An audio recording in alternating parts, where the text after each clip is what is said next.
welcome. If you have subscribed to the channel and left behind everything that bothers you, and are ready for our historical journey, then immediately write in the comments what time you listened to this video. Thank you in advance. Let's begin. You are climbing to the top of the wall, that colossal ice structure separating the northernmost civilization of the Seven Kingdoms from the endless wilderness beyond. The howling wind, which can freeze bones, echoes in your ears. At this hour, while the rest of the world sleeps in warm beds, you are braving the gaps to become humanity's shield. At 700 feet, with only the stars and the eerie whispers from the north in your ears, you pull your black cloak tighter around your shoulders. Below, in the depths of the haunted forest, something waits unknowingly. On that long night watch, focus solely on your duty and the cold. It now begins. But it's not just a watch. It is also the start of a difficult test you will face with your own mind and the ancient silence of the ice. If you're ready, the chains tighten and the elevator begins to pull you toward the heart of the night. The first thing that strikes you as you step into the courtyard of the Black Castle, facing the immense ice wall, is not the wind from above, but the menacing silence. You step onto the iron-barred, wooden-floored, ancient elevator cage. As the cage door closes with a heavy metallic clang, the cold air inside seems to intensify instantly. You hear the strain of the ascent, and then the groaning of the millennia-old chains of the massive pulley system begins. As the ground shakes and you rise, familiar sensations from known places gather. The torches in the courtyard below shrink by the meter. People become like ants, and you are pulled away from civilization toward the sky and solitude. This ascent is unlike climbing any hill in Westeros. Here you are caught between a mechanism defying nature and the power of man and the resistance of ice. Each link of the chains makes a rhythmic metallic clang-clang sound as it passes over the pulleys. This sound echoes in the silence of the night, etching itself into your mind. Like the seconds of a clock, it reminds you of the inevitability of the watch awaiting you. As you ascend, the air thins. Breathing becomes somewhat more difficult, and the air filling your lungs sharpens like a cold knife. Your gloved hands, gripping the wooden bars of the cage, feel the increasing void as you rise. This transition is not just a mechanical performance. It is also like the unleashing of the wall's ancient energy. In the warm environments of the Seven Kingdoms, an elevator might be used only for comfort, but here, this cage is the only connector between life and death, warmth and frozenness. When the cage creaks and sways, you feel you are at the mercy of that massive ice entity. When you look up, your destination still seems lost. It feels as if this journey will never end. The intense darkness surrounding you is pierced only by the faint light of the small lantern in the corner of the elevator. That light creates strange shadows on the ice. It's as if the ghosts of ancient times, trapped within the ice, are watching you. When the elevator pauses or tilts slightly with the sound of the wind, your heartbeat quickens, but you don't change your stony expression. Because a night watchman does not show fear. As you approach the summit, the sound of the wind transforms from a howl into the roar of a wild beast. The world below has completely faded, only a memory remaining distant. The sound of the chains echoes one last time with a high-pitched ring, and the cage shudders to a halt. You are now 700 feet high at the roof of the world, in a place where the troubles of kings and lords cannot reach. Only survival and duty matter.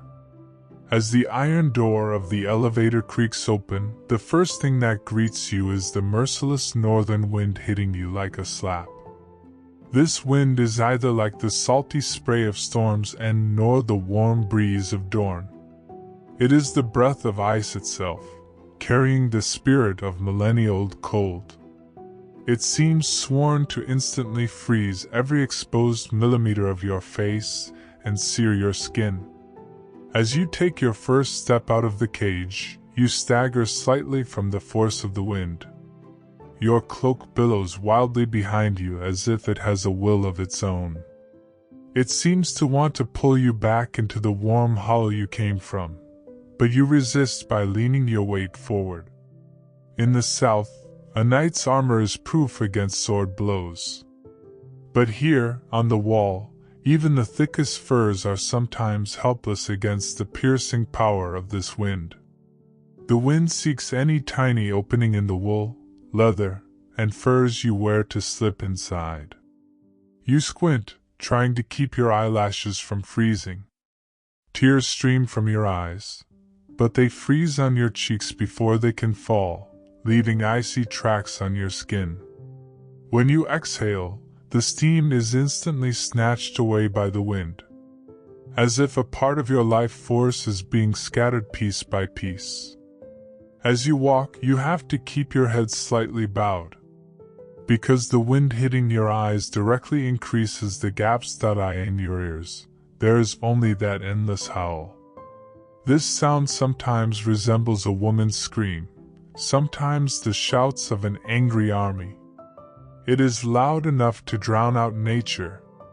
If you want to say something to the watchman next to you, you have to shout at the top of your lungs. That's why words lose their value here. Communication is reduced to glances and gestures. A soldier standing guard on the walls of Winterfell knows the cold there, but the wind comes broken by trees and hills. Here, there is no obstacle before the permanent winter wind blowing from the north. It crosses the frozen plains for miles and strikes you directly with all its fury and accumulated cold. This wind creates not only physical cold but also mental attrition. The constant pressure you are under wears you down, makes you old, tired, exhausted. But you plant your feet more firmly on the ground, not letting the wind knock you down. Although the numbness on your face gradually spreads, this pain is the price of staying conscious. It is one of the sharpest parts of surviving in this cold.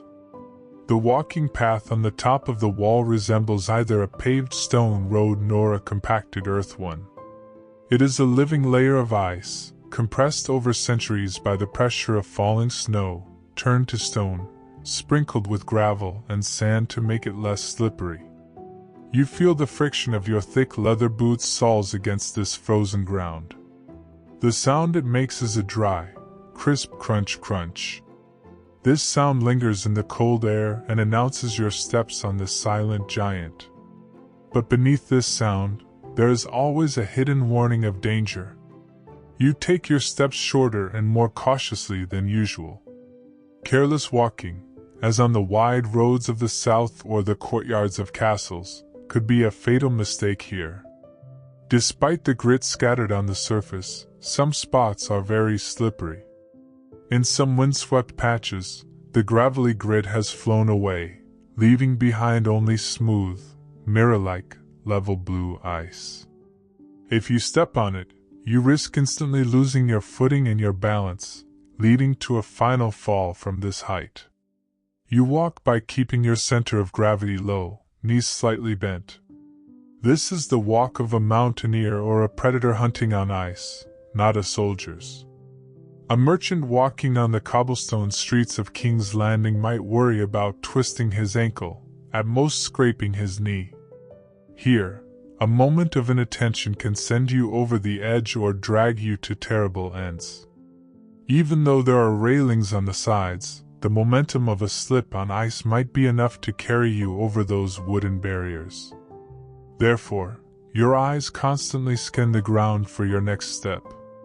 You try to distinguish the different textures on the ground in the flickering light of your torch. Dull white is safe, shiny black or blue is dangerous. Despite the woolen socks inside your boots, you feel the cold of the ground in the soles of your feet. It's as if the ice is trying to numb your toes like a sinister creeping vine climbing upward. The resistance of the solid ice reflects in your leg muscles. The ground is so hard that after walking for a long time, a faint ache begins in your knees and back. But stopping is not an option. Movement is the only action that keeps your blood flowing and your limbs warm. The monotonous rhythm of your walk, crunch crunch, creates a kind of trance in your mind. This sound, combined with the howl of the wind, forms the soundtrack of the night. It is a careful, human dance mixed with fear. Your opponent is this massive ice mass, ready to betray you at any moment. After a long patrol, you take shelter in the small wooden hut on the wall. This is the only refuge where you can escape the savage world outside and catch your breath, even if just a little. As soon as you enter, the sound of the wind becomes muffled, giving way to the creaking of the wooden walls. But it is not warm inside. It is just less cold. The meager fire in the metal barrel standing in the middle or corner of the room is about to go out. The embers look at you like red eyes struggling under gray ashes. You cannot take off your gloves because your fingers have stiffened like frozen metal. You take a few logs from the woodpile in the corner. The logs are damp and cold. The pervasive moisture here has seeped into the fuel as well. You carefully place the logs on the embers and begin to lean down and blow on them. Your breath stirs the ashes, and a cloud of fine dust that burns your throat spreads through the air. First, a weak smoke rises. A smell that stings your nose, sooty and heavy. This does not resemble the lavender or rose-scented fireplaces of the South. This is the smell of survival, desperation, and wet wood. You might want to remember the moments when you sipped wine in front of a roaring fire in the South. But right now, your only focus is to turn that tiny spark into a flame. The smoke makes your eyes water, but you don't stop. Finally, a dry twig catches, and a yellow and orange light illuminates the room. The crackling of the fire mingles with the sound of the wind outside. When you bring your hands close to the fire, the sudden temperature change causes a burning, stinging sensation in your fingers. The rush of blood back to your fingertips is painful. But this pain is better than freezing. As the flames grow, shadows begin to dance. While the heat of the fire hits your front, your back shivers from the cold seeping through the door. Here, even in front of the fire, you are never truly warmed. One side burns while the other freezes. The smoke from the fire cannot fully escape through the chimney. Some of it lingers inside, making you swallow that sooty taste. The air you draw into your lungs, though not as sharp as outside, is heavy with smoke. Yet, the presence of that meager fire, that small source of light and heat, reminds you that warmth still exists in the world. It is a small victory won against the darkness. That fire, and the few minutes it lasts, are the only power you gather before returning to that icy hell outside. The warming break is over, and you are outside again. This time, you are walking on the northernmost path of the wall, facing north. Below, the haunted forest stretches under the veil of night like an endless black ocean. The treetops swaying in the wind move like dark waves. From here, the world consists of shades of black. The black of the sky, the black of the forest, the black of the horizon. Only the snowy patches can be distinguished as pale gray.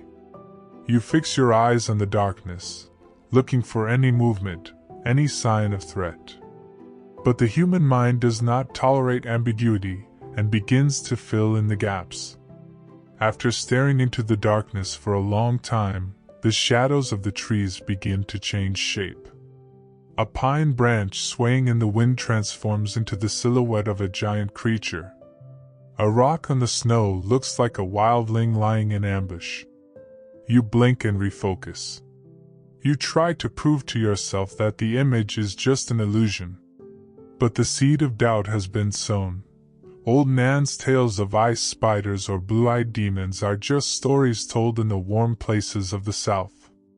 But here on the wall, those stories begin to feel possible. Every crackle, every howl from the depths of the forest turns into monsters in your mind. You constantly think you see something moving out of the corner of your eye. A white shadow, a pair of unblinking blue eyes. You turn your head quickly in that direction. But there is only wind-blown snow dust there. This constant state of alertness tires your mind, makes your eye muscles ache. Looking at a forest during the day brings peace, but the haunted forest at night feels like it's being watched by thousands of eyes. You feel that something in those woods is watching you, desiring your warm blood. This makes the hair on the back of your neck stand on end. The darkness is so thick it seems to have a physical weight. And this weight settles on the watcher's shoulders.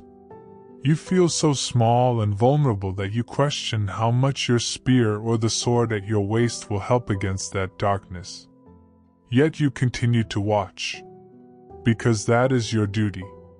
It is a silent war that will continue until dawn to distinguish the real threat from the games of your mind and to protect it.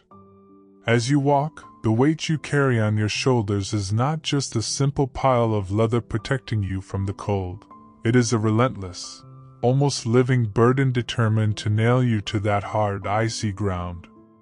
The thick black wool of your cloak, the bear or shadow cat furs over it, and the boiled leather armor and chain mail you wear underneath together push the limits of the maximum weight a man can carry.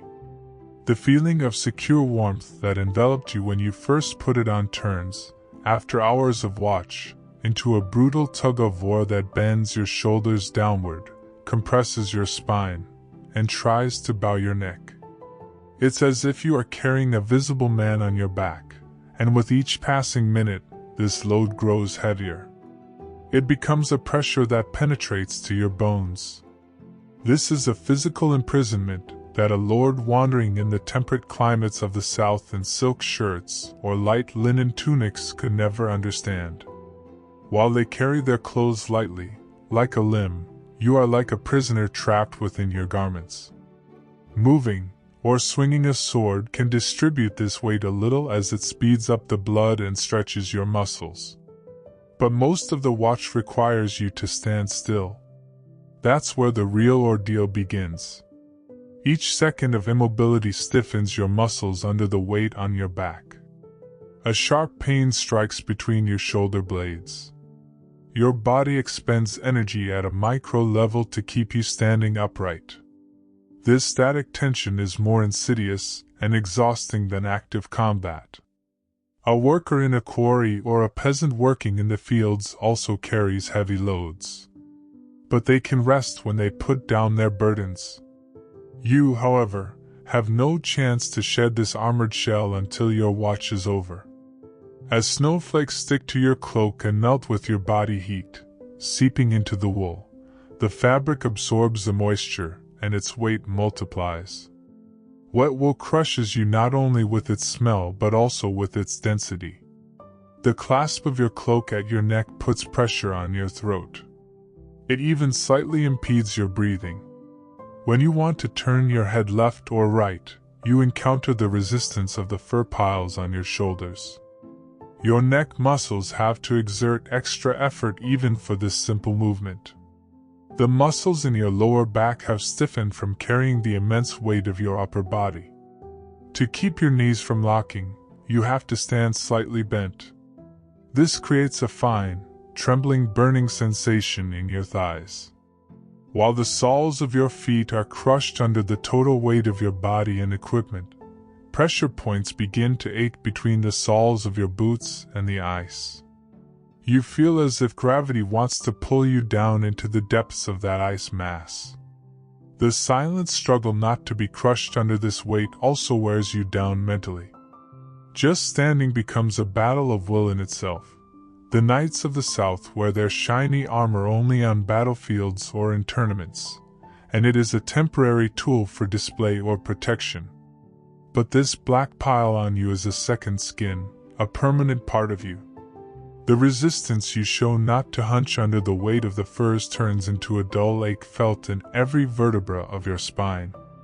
Even though the body gets used to carrying this load, fatigue attacks it like a fresh enemy in the middle of the watch. By the end of the night, the numbness in your shoulders becomes so deep that even when you take off your cloak, you continue to feel the pressure of that imaginary weight. It's as if the oath of the night's watch has gained physical mass and mounted your back. The thick, pitch-black leather gloves enveloping your hands feel like an impregnable fortress, safe and warm in the first hours of the watch. Lined with soft rabbit fur inside and tarred on the outside to block wind and moisture, these protectors are the last line of defense insulating your arms from the outside world. But the cold on the wall is a spreading, insidious enemy. It does not rush. It always finds a way to seep through the weakest seams of your gloves or that thin opening at your wrists when you least expect it. The slight tingling that starts at your fingertips is a dangerous sign of numbness setting in.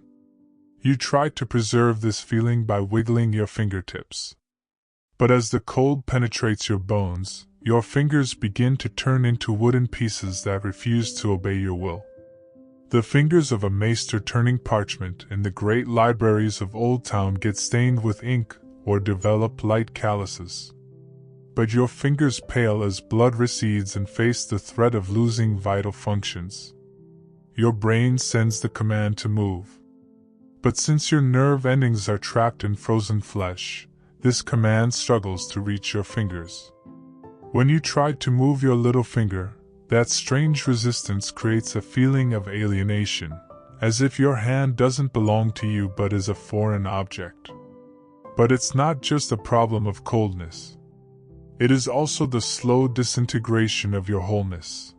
Nature is trying to reclaim your limbs from you. A series of rhythmic, primitive movements begins to bring back the blood. First, you slap your hands together vigorously. The dull thud sounds coming from the leather gloves are lost in the howl of the wind. When this movement is insufficient, you wrap your arms around your body as much as your armor allows and tuck your hands into your armpits, the warmest areas of your body. You hunch your shoulders upward, sticking out your hump, waiting for your body heat to concentrate in that small area. In the warm climates of the south, a farmer working in the fertile fields of the reach wipes his brow when his hands sweat. Here, you are in a situation where you would even miss that sweat. Because for you, heat is a resource as valuable as gold, not to be wasted. When your hands begin to warm in your armpits, that familiar, painful burning sensation returns. As blood rushes through constricted vessels, forcing its way to your fingertips, you feel a sharp pain as if thousands of needles are piercing you at once. This pain, known as hot alarm, is paradoxically good news for you. Because if there is pain, it means your tissues are still alive. Sometimes, the temptation to warm your hands directly with your breath becomes irresistible. But removing your gloves can be a mistake. Exposing bare skin to the freezing air, or putting a damp glove back on a hand that has just warmed up, risks frostbite within seconds. A blacksmith relies on his tongs to hold red-hot iron. You must rely only on the warmth of your own blood to hold your spear or sword. If your fingers go numb, you might not be able to draw your sword from its scabbard or draw your bow in the event of an attack. This fear is more dominant than physical pain. Therefore, you are in constant motion. You wiggle your fingers inside your gloves as if playing the piano. You clench and unclench your fists, trying to force blood to the extremities. The hands of a lord holding a wine glass in the sheltered castles of the Vale are soft and warm. Your hands, however, are stiffened, cracked, and torn from the cold. Protecting your fingers from freezing is a silent, protective, and endless war. The return of blood to your fingers is a painful but victorious moment that reminds you that you are alive. And this cycle will repeat continuously until your watch is over, warming your hands, waiting for the pain to subside, waiting for the blood to return. When you reach into the leather ration pouch hanging from your healthy body heat to soften it a bit, what your fingertips touch is not so much food as lumps of unshaped stone collected from riverbeds. When you grasp these frozen masses with your trembling fingers and bring them to your mouth, the smell that hits your nose is not an appetizing food smell but the damp of cellars, the dusty air of old granaries, and an intense salt odor. That black, hard piece of bread is as merciless and resistant as the wall itself. Biting into it, breaking it, requires an effort equivalent to a piece of granite. The first price to be paid for suppressing that sharp ache felt in the roof of your mouth and tooth roots is the strain in your jaw and teeth. Even if the dream of the soft, honeyed buns baked in the sunlit ovens of Highgarden's fertile lands lives in a corner of your mind, the reality is this bitter, coarse mass in your mouth. When you manage to tear off a piece of bread, the crumbs that scatter in your mouth do not melt. They scatter like sand grains, absorbing your saliva and drying your mouth. These crumbs are so cold that a strange numbness spreads on your tongue. It leaves a taste as if you are eating snow. The sound you make while chewing is a crackle that echoes inside the silent hut. This sound becomes the only rhythm competing with the howl of the wind. The taste of the bread is bland and metallic. You taste not the flavor of flour, yeast, or labor, but the unique metallic taste of the cold itself. The strip of salted, dried meat you chew next to the bread has ceased to be food and turned into a piece of hardened leather. To tear this meat, you have to use your canine teeth, pulling your head back. This primitive action pushes you one step further away from civilization and toward a hunter struggling to survive. The fibers of the meat have fused together from the cold and take minutes to break apart in your mouth. When you start chewing, the intense salty taste spreading on your tongue burns the cracks in your lips, dries your throat, and drives you to an unbearable thirst. The lords feasting at the banquet tables in King's Landing think of food as a tool of pleasure, eating lamb legs marinated in garlic and wine. Here, eating is a mechanical act like putting wood into a dying fire. The smoky, salty taste of the meat coats your palate, and you cannot taste anything else.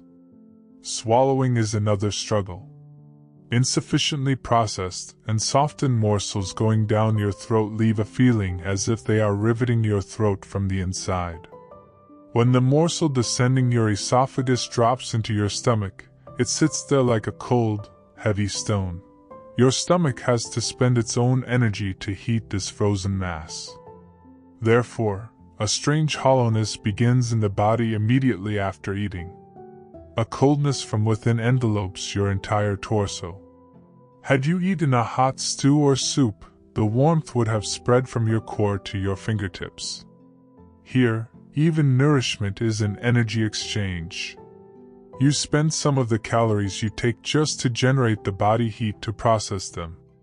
The last taste left in your mouth is neither that of bread nor meat. It's just a rancid, salty, and cold feeling as if you've licked a frozen metal piece. This taste does not fade for the rest of your watch. It constantly reminds you how raw and flavorless your sustenance is, that survival is a coarse resistance devoid of pleasure. The endless howl of the wind in your ears, after a while, ceases to be just a simple sound of air waves, and transforms into a chorus of insidious whispers taking shape in the tired, dark corners of your mind. As the wind strikes the crevices and frozen cracks in the ice, carving them, the high-pitched whistles it releases are interpreted by your weary adventure in ways that feed your worst fears. They sound to you like the scraping of a climbing hook's metal against ice from below, or the hiss of hardened leather gloves sliding on ice. You hear a crack, a sharp, dry sound. Logically, it's probably a piece of ice cracking from water expansion or the contraction of the massive structure.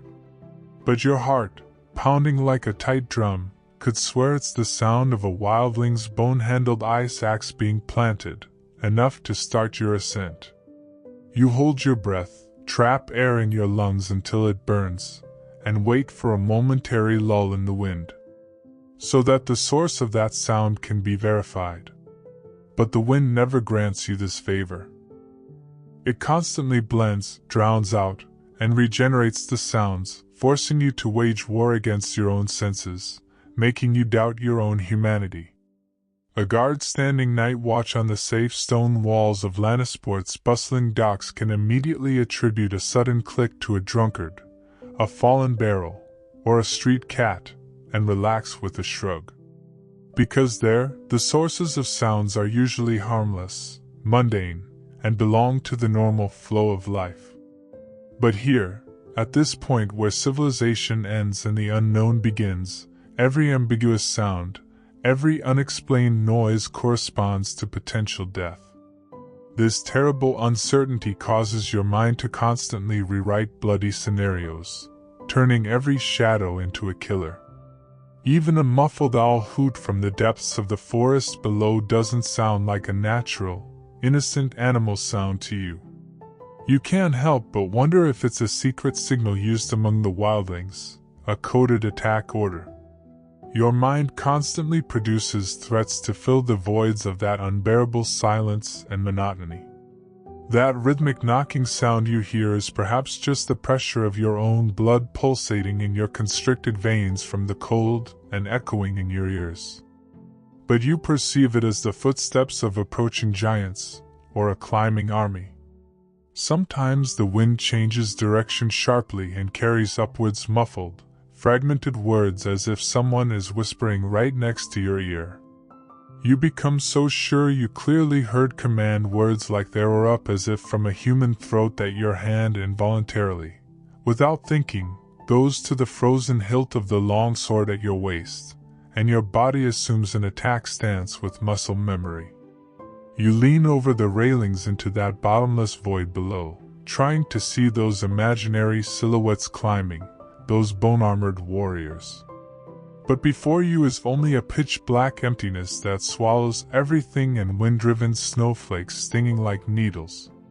This state resembles a hallucination of a tired sailor traveling thousands of leagues without sight of land in a desolate sea, mistaking the sound of waves crashing against rocks for the song of sirens or human voices and losing his mind. The only and biggest difference is that here, those imaginary voices, those sirens, are calling you not onto rocks but onto the points of rusty blades and spears. This auditory paranoia, combined with the physical exhaustion brought by sleeplessness, reaches an uncontrollable level. The sound of your comrade sharing the same fate next to you shifting his weight from one foot to the other, his boots creaking, or simply changing his position makes you startle, jump from the ground. That brief moment of marvel becomes a questioning of whether an enemy is approaching from behind or throws you into a wave of illogical, primal fear. The wall itself participates in this merciless game. Like a living, breathing, massive organism, the ice constantly makes sounds. It groans from the depths, stretches, and creaks. Each of these sounds is like a false, misleading alarm sent by your nervous system, which is on high alert. If there really were an attack, if the expected great moment came, the deep, resonant sound of the massive horn would clarify everything, dispel the uncertainty.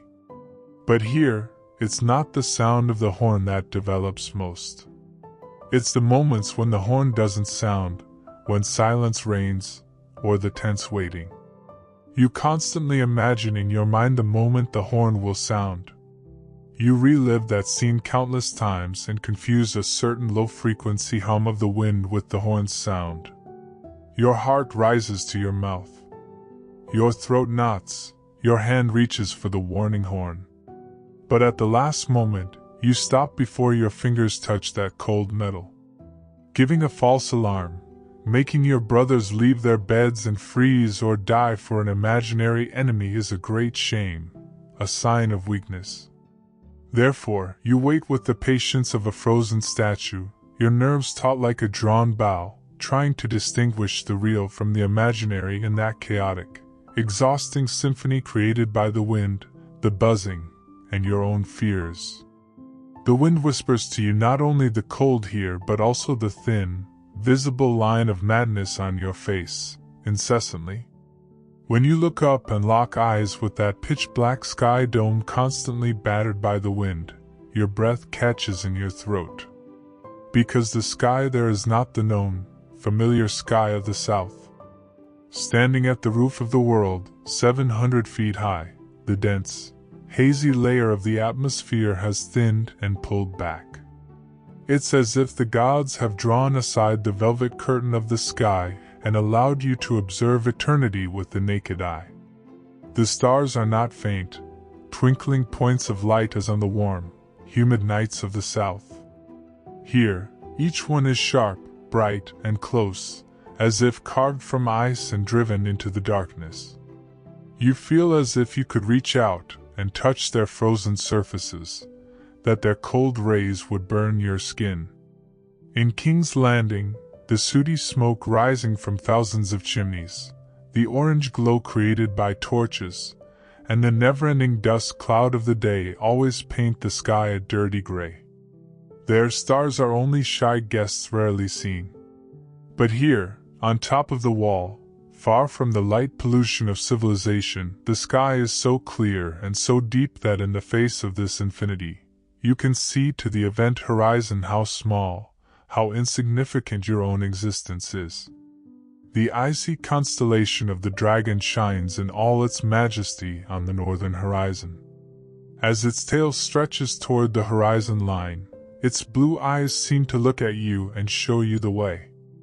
But this direction does not give hope like it does to a sailor. It only points with a cold tongue to where the unknown and dangerous lands of the north will be. As you watch this frozen star map, the texture of the sky begins to change, and from the north, the ghostly dance of light, the aurora, begins to rise over the world's summit. Huge curtains of light, green, purple, and sometimes blood-red, form and undulate, splitting the sky in two. The maesters in the Citadel's books explain this phenomenon with cold, logical terms like the interaction of particles with the air. But standing under those lights here, it is impossible to think of it as just a natural event. It is the silent scream in the sky of ancient magics, old gods, or forgotten spirits. The lights move not with the rhythm of the wind but with their own incomprehensible inner melody. One moment they glide like a curtain, the next they pierce the sky like a spear. The lords of the south illuminate the sky with fireworks at their weddings or victory celebrations, creating a regular, short-lived burst of color. But the lights of the north are silent, eternal, and do not need man. This silent visual spectacle makes the loneliness even heavier. The fact that such a grand movement occurs without a sound creates a dissonance in your mind. When you lower your gaze from the sky back to the ground beneath your feet, you encounter the second act of this celestial show. The millennia-old layer of ice you walk on reflects this light play in the sky with the fidelity of a perfect mirror. While the polished marble floors of Highgarden cannot reflect a candlelight so clearly, the rough, wind-polished surface of the wall traps the green and purple lights within. The ground beneath your feet begins to glow as if with an inner cold fire, with cold phosphorus. As you walk, you experience a dizziness as if you are walking not on ice but on the sky itself, on rivers of stars and light. This situation blurs the boundaries between earth and sky. It disrupts your sense of balance. These green halos penetrating the depths of the ice whisper that the wall is not just frozen water, but a living part of this enchanted atmosphere. But this beauty is deceptive, because neither the lights in the sky nor their reflections on the ground give you the slightest warmth. Thus, these cold colors sharpen the loneliness in your mind even more. They remind you how freezing even beauty can be here. When you part your lips with the intention of telling stories to the dark silhouette next to you, your comrade standing shoulder to shoulder, you will realize that the words will be snatched from your mouth before they are even uttered by the wild breath of the wind, and you give up. Here, on top of the wall, talking amidst this all-encompassing howl is just a waste of energy and a meaningless effort. To make your voice heard, you have to strain your lungs and shout, which both irritates your throat with the freezing air and risks giving away your position by breaking the eerie silence of the night. Therefore, you switch to that primitive but flawless language of communication unique to the Night's Watch, which does not need words. The bond between you is built not with sentences but with glances, head movements, and the set of shoulders. It is a telepathic harmony similar to the silent understanding between a pack of hunting wolves. The gold cloaks standing guard in the corridors of the Red Keep in King's Landing can kill time by talking about women, wine, or court gossip. Their watch is like a social activity. But yours is a mental communion and a partnership of survival. You cannot even fully see the person next to you. He is just a silhouette under those thickly wrapped scarves, frozen beards, and hoods. But you can read the slightest change in his stance like a line from a book. The slight droop of his shoulders means tiredness, the turn of his head northward means suspicion of something, his hand going to the hilt of his sword and waiting means alertness. These are silent sentences shouted at you. Sometimes just a meeting of glances tells more than a conversation during the entire watch. When you see those tired wrinkles at the corners of his eyes, you understand that he too feels the same cold, the same fear, and the same homesickness. This glance is a silent renewal of the oath between you. I am here, you are there. And until this darkness ends, we stand together. This is the shortest way to say it. While friendships in the southern inns are cemented by clinking glasses and laughter, friendship here is nudging the man next to you with your elbows so he doesn't freeze, or changing places to shield him when the wind direction changes.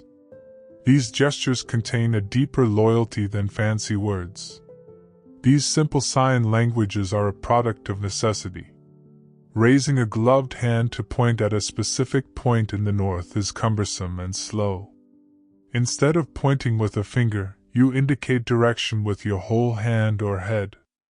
If your comrade slaps his gloves together vigorously, it doesn't just mean he wants to warm his hands.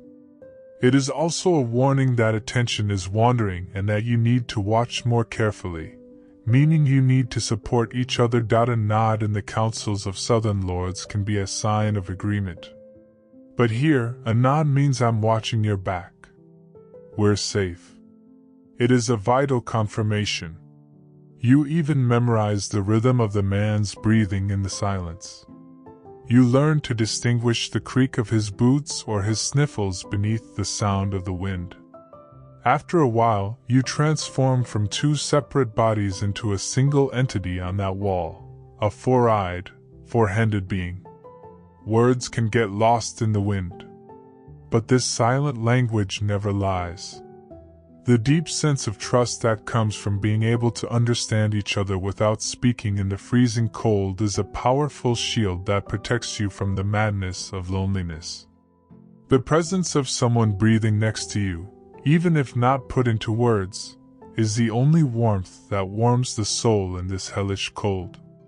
Just as the wind momentarily catches its breath, during one of those rare and fragile moments of silence that descend upon the world, you shudder with that terrible and indescribable sound coming from the ground beneath your feet. It is not an explosion. It is a deep, muffled, and resonant groan, like the breaking of the world's bones. The pressure shifts of thousands of tons deep within the massive 700-foot ice structure, crushed under its own unimaginable weight, are reflected as a dull boom sound followed by a long, tearing crack. This sound doesn't just leave your ears. It transforms into a physical vibration that climbs from the soles of your boots into your leg bones and up your spine. It creates a feeling of instability, as if the mountain you are standing on is shaking to throw you off. In the stone castles of the south, in the melted towers of Harrenhal, or on the thick walls of Storm's End, you can dismiss the subtle, sandy movements of foundation stones settling. But these sounds here are not stable, they are unsettling, and they whisper instability to you. Here, the sound from the wall is like the restless sleep of a living, suffering, and breathing massive beast.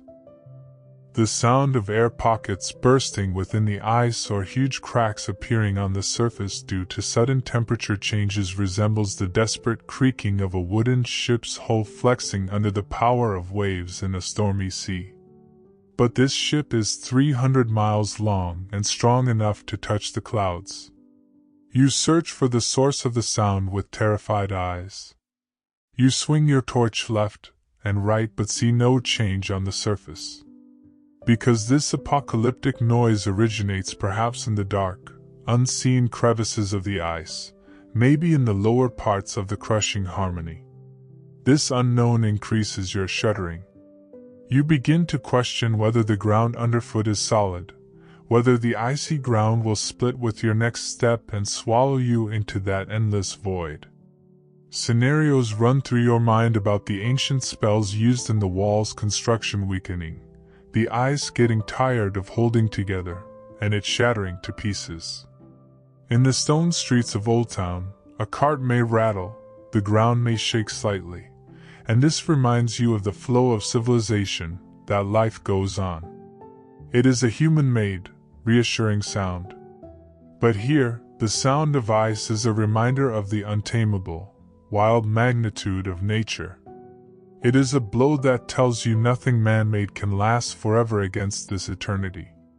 Sometimes the sound is so violent that you involuntarily grip the railings with your gloved hands, as if those wooden bars could protect you from the wrath of the ice. Your heart begins to beat in the same rhythm as the echo from the depths of the ice. These cracks especially increase when the air temperature fluctuates at midnight. The ice contracts from the cold, stretches, and tears its own fabric. In those moments, you feel as if the wall is trying to tell you something, shouting a warning cry in its own language against the ancient danger from the north. These groans reinforce your loneliness, your smallness, and your precarious stance on this massive mass. Even when the sounds fade and give way again to the howl of the wind, the resonance left by that deep crack in your mind does not fade. For a while, you stand motionless, afraid to move. You wait for the ice to calm down, for that angry giant to fall back into deep sleep and reclaim the silence. But this silence is no longer peaceful. It turns into a tense ambush waiting for the next crack. The torch gripped in your gloved hand is not just a simple piece of wood and pitch that allows you to see ahead. It is the only sign of life in this pitch-black emptiness, the only warmth separating you from the freezing void. But the merciless wind blowing from the north envies this meager flame and makes a move every second to choke it, to extinguish it. Your duty is not only to keep watch but also to protect the flickering existence of this torch against that unruly wind. As you walk, you must constantly adjust your body according to the direction of the wind. You try to use your shoulders and back like a shield to prevent the wind's breath from making direct contact with the flame. This is a constant and silent choreography between you and the wind. Every turn, every bend is an effort to keep the torch protected, not to leave it exposed. In the wealthy, sheltered harbors of the south, Night watchmen in the stone-paved streets of Old Town carry lanterns with iron frames and protective glass globes. Their light is steady, safe, and insulated from the outside world. But the torch in your hand is naked and vulnerable against all the savagery of nature. The cloth strips wrapped around the end of the wood, soaked in oil and pitch, sizzle violently under the wind's blows. It sounds as if they are in pain. Sometimes the flame, under the force of the wind, becomes so distorted that it almost licks the handle of the torch parallel to it, and comes dangerously close to your gloves. In these moments, that sudden warmth momentarily melts the numbness on your face, but the smoke smell that immediately follows takes your breath away. The chaotic movement of the flame's distortion also causes the light hitting the icy walls around you to dance wildly. The torchlight refracts on the rough surface of the ice and constantly changes shape, creating huge, elongating and shortening shadows. These shadows sometimes appear to your tired mind as a giant about to attack, sometimes as a shadow cat crawling closer. This unreliable dance of light is more like an illusion curtain that confuses the world rather than providing a clear view. Unlike the peaceful glow of a steady candle flame, this light is restless, alert, and ready to flee at any moment. In the great hall of Winterfell, the logs burning in the huge fireplaces burn heavily and confidently under the protection of thick stone walls. The possibility of that fire going out occurs to no one. But here, with a strong gust of wind, the torch's flame is torn apart. It transforms from an orange roar into a weak blue flicker. At that moment, your heart seems to stop. Because the light going out means not only being left in the void but also the extinction of your friend. You hold your breath, completely cover the torch with your body, and wait for that small blue dot to find an air bubble hidden deep in the pitch and flare up again. These seconds of waiting feel like hours. When the flame crackles back to life with a whoosh, you take a deep breath, but you cannot relax. The burning pitch scatters sparks, carried by the wind, leaving trails like small stars behind. You must also be careful that these sparks do not ignite your cloak or furs. Walking this fine line between keeping the heat alive and not letting it burn you constantly occupies your mind. The heavy chemical smell of the burning pitch penetrates your nostrils and sticks to your lungs. This smell is not of roses or fresh bread. It is the sharp, throat-burning smell of survival. Even if your hand tires and your arm goes numb, you cannot loosen your grip on the torch. Because that light is the declaration of your existence, humanity's last beacon at this desolate edge. The dance of that flickering flame is the unending rhythm of your watch. As you take each step toward that rough, ice-covered wooden railing at the edge of the wall, your instincts scream at you to stop, turn back, and retreat to the safe middle section. But the necessity of your duty forces you to go to that boundary line, that sharp edge between life and death. When you extend your hands to the rough and freezing wooden beams of the railing and fix your eyes on that 700-foot freezing void below, you are shaken by that sudden wave of vertigo rising from the deepest part of your stomach. What is below is not just a distance. It is an emptiness so deep your mind cannot grasp it. It's as if the world has ended at your feet and only an endless fall remains in the past. Your eyes search for a ground to focus on, a treetop, or a recognizable reference point.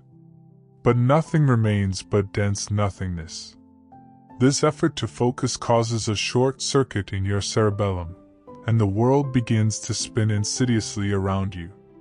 A king looking down at the city from the walls of the Red Keep in King's Landing sees houses, streets, and people below.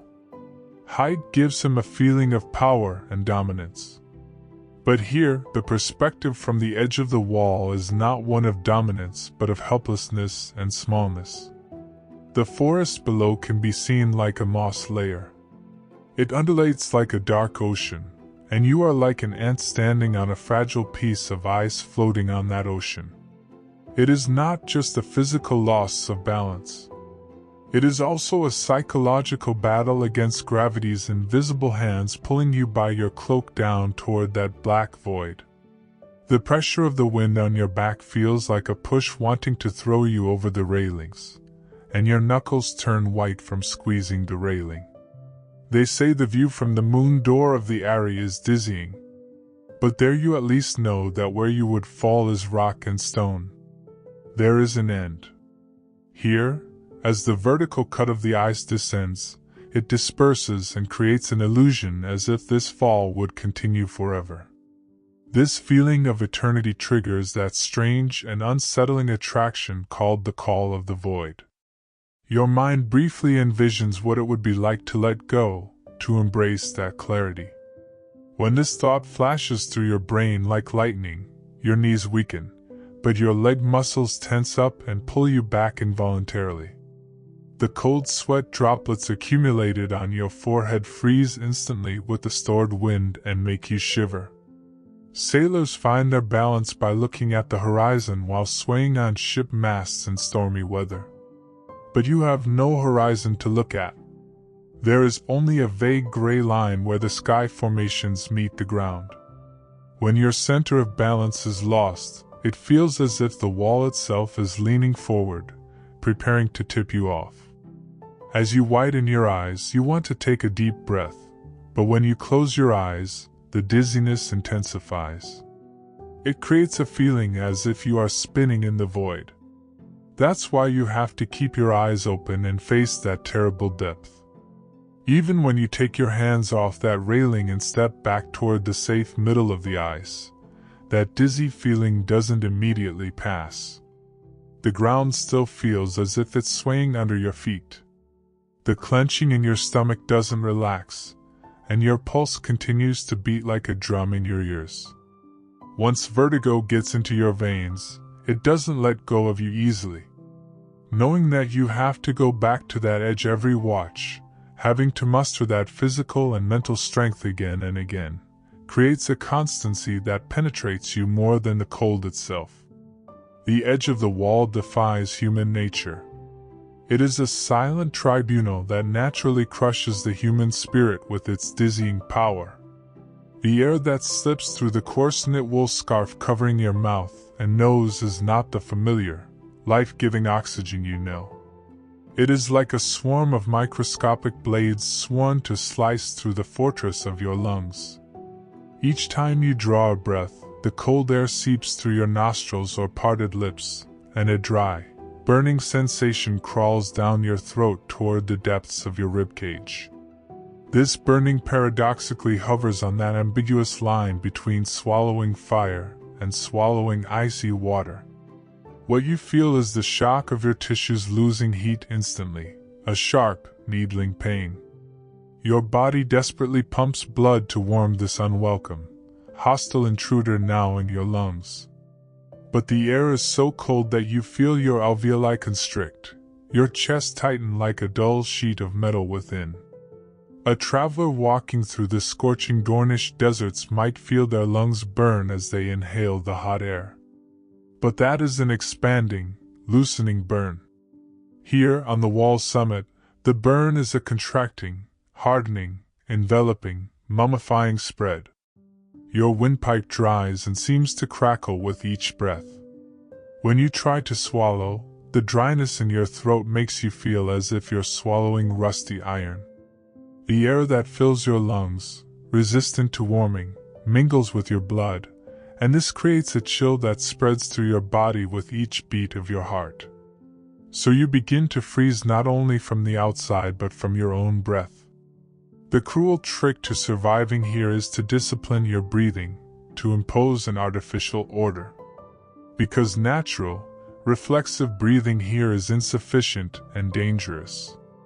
If you panic and start taking quick, shallow breaths, you fall into the insidious trap called hyperventilation. Too much cold air enters your lungs, your blood vessels constrict from the cold, and the world begins to spin. Therefore, You must imitate the measured, deliberate rhythm a blacksmith uses with his bellows. Draw deep, hold, release. You repeat this command in your mind. You let the burning breath you draw warm slightly within your body before releasing it as a thin column of steam from your mouth. This rhythm is your survival mechanism, the only clock you have. In the humid, temperate forests of the south, a hunter's breathing opens up, his lungs celebrating as he runs. But here, taking a deep breath is equivalent to having an icy wedge driven between your ribs. So your breaths are shallow, efficient. You use only enough of your lungs to keep you alive, not fill them completely. The weight of the boiled leather armor and furs already presses down on your chest. Fighting the cold resistance of the incoming air turns breathing into a physical exertion.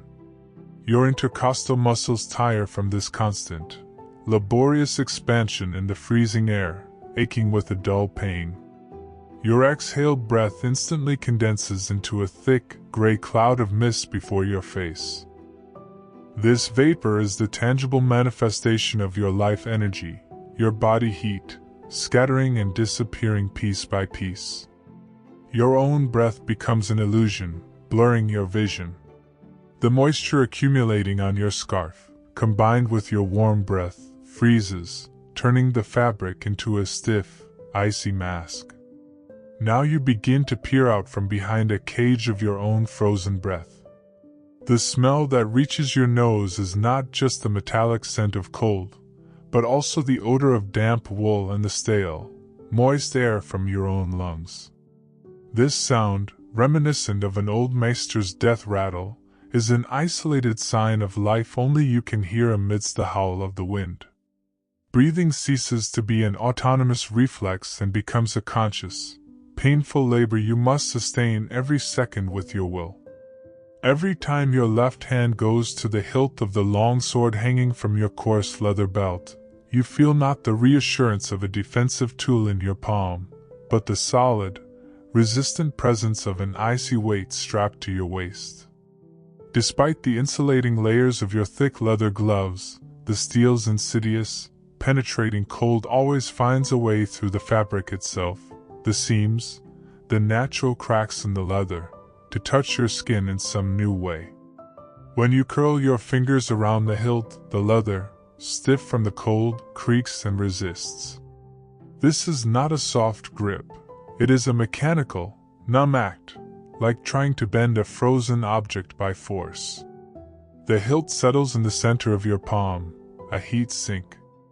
It draws your limited warmth into itself like a bottomless well and pumps the metal's ancient, constant cold back into your veins. In the temperate capital of the Seven Kingdoms, a knight gripping his sword on a tournament field might sweat with excitement. The leather hilt warms and becomes one with the metal. That weapon becomes an extension of the knight. But here, on the wall, the sword is not your limb. It is a parasite that slowly freezes you. The strips of leather wrapped around the hilt have hardened so much from the cold that they feel not like worked hide but like rough tree bark or a petrified fossil. This grip, even through your gloves, presses into your palm, aches your knuckles, and causes cramps in your hand over long periods. Your grip is not comfortable. It is a tense, painful clench driven by survival instinct. The sword's guard and pommel, the parts of bare metal exposed to the air, are points of the most intense cold. You know that if you were to touch that metal with a bare hand in carelessness, your skin would stick and tear away in seconds. But even gloved, the dull, burn-like pain the metal pommel leaves on your wrist or where it touches your hand is intense. The metal draws and reflects heat so quickly it feels as if you carry not a forged steel sword at your waist, but a raw block of ice. The deep cold sends a creeping ache up from your wrist into your forearm, slowing your muscles' reaction time. For a blacksmith in his forge, metal means heat and malleability. It is alive, bright. For you, metal is dead, dull, a heat sink that kills everything it touches. Even the sound the metal makes when you draw the sword from its scabbard to check it is different here. A high-pitched, grating, dry screech. Oiled steel dulls in this cold. The thin layer of oil on it whitens and solidifies. You have to constantly wiggle your fingers while gripping the hilt. Otherwise, you fear your hand will freeze in that position, that you'll never be able to let go of the sword or swing it again. The relationship with this metal mass is not one of master and servant. It is a test of mutual tolerance. It is there to protect you. But in return, it constantly steals your heat, drains your energy.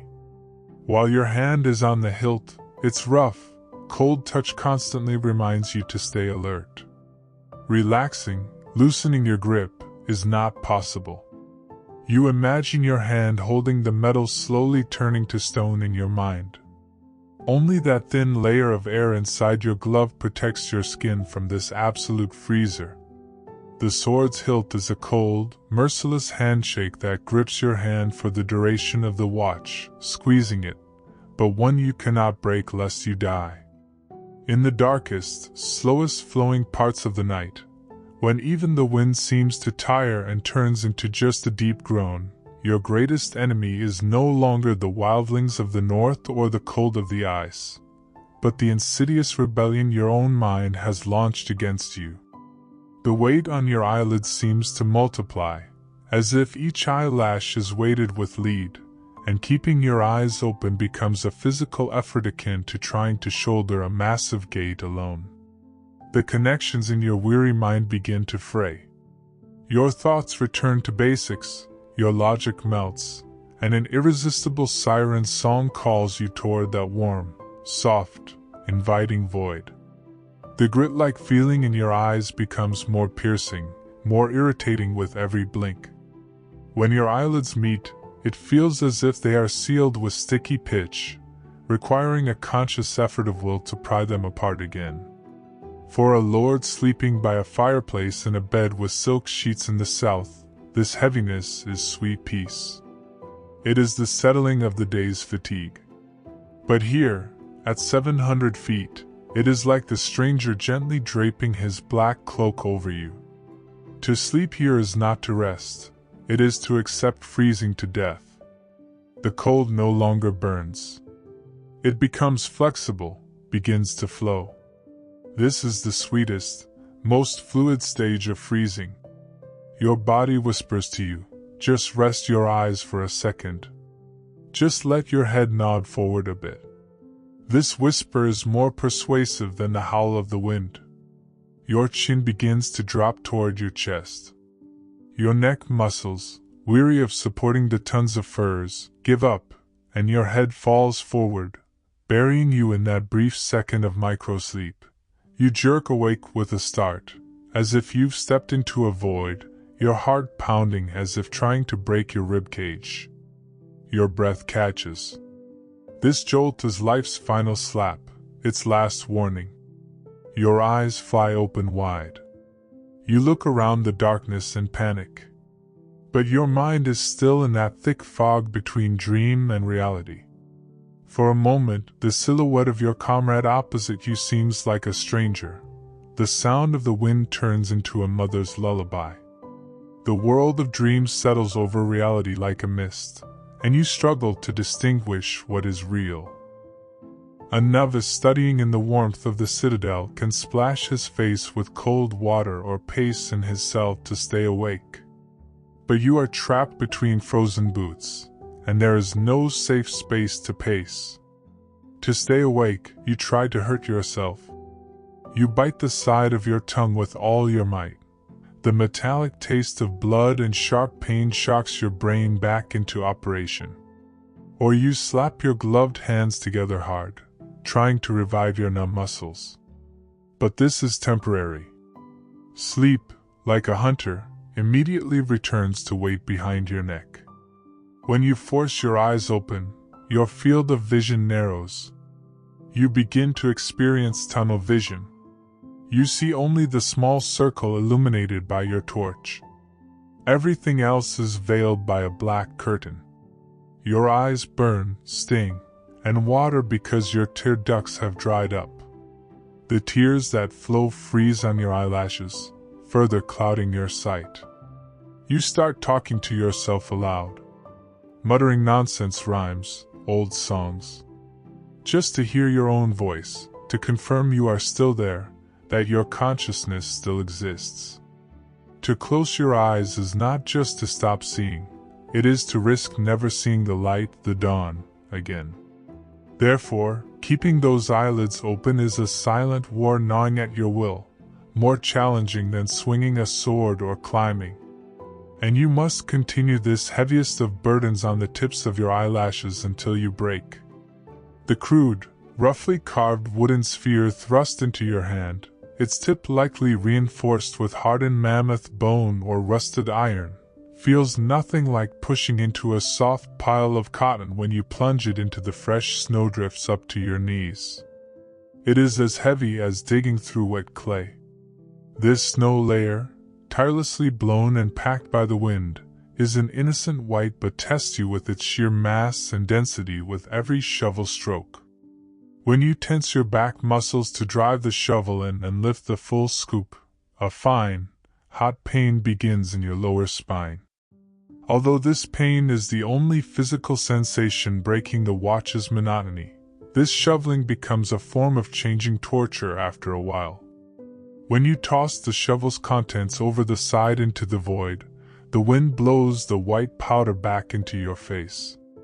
It's as if nature mocks your futile effort, sworn to instantly refill the path you just cleared. A farmer plowing the fertile fields of the reach sees the result and fruit of his labor. The soil produces, he sows seeds, and awaits the harvest. But your effort is a barren cycle.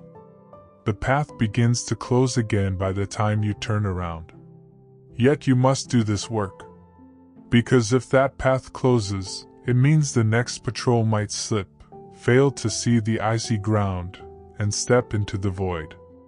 While a servant in Highgarden's well-kept gardens sweeps with an aesthetic concern, here you sweep to survive. The wooden shovel handle chafes your palms inside your gloves, reopening calluses. With every crunch, the shovel's tip scrapes the hard ice beneath, sending a shiver up your arms to your shoulders. When the shoveled snow slides over the railings and falls into the dark void, you never hear it hit the ground.